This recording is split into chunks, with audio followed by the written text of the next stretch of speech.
Em dám không cầm, không cầm được em tức. Em thích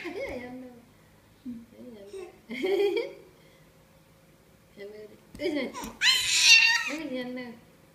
Em thích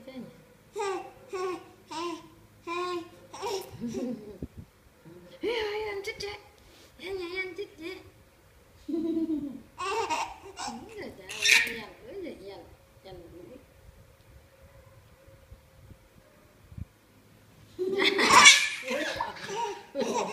Ôi, là con cá to quá. Tôi tự tiêm, câu này.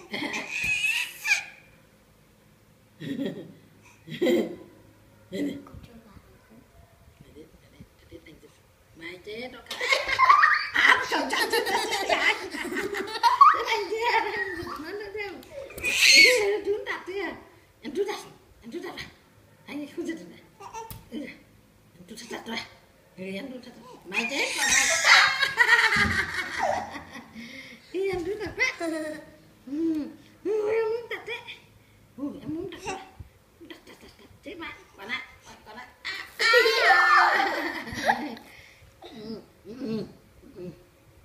Trốn đi. Tại em vẫn dại. Em nhìn em mồi anh.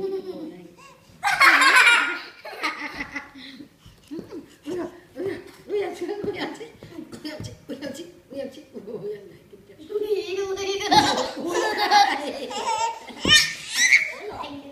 Anh kinh chưa. Em đừng mũi nữa. Thì nuôi cho xuống em nhìn thấy. Cao thì em không có.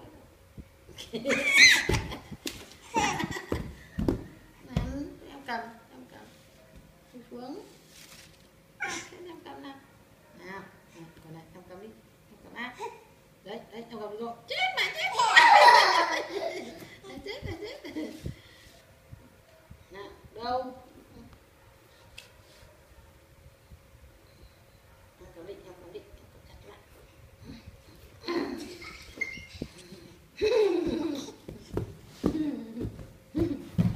Ôi trời em chạy. Kinh chưa? Em nhảy kinh chưa? Nào để lui xuống em mới nhìn thấy. Cạo cái em vỡ.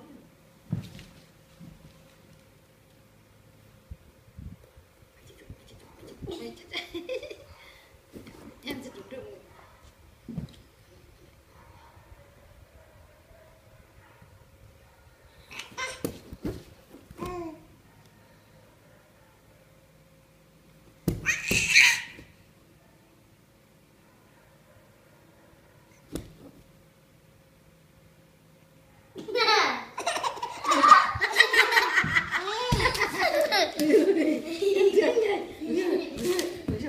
Còn phải để cho em cầm vào xong rồi em giật một lúc.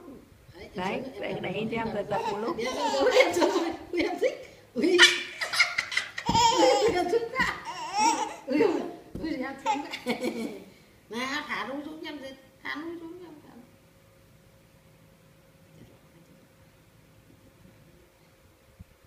Cầm em giật đi. Để cho em giật đi. Điều gì?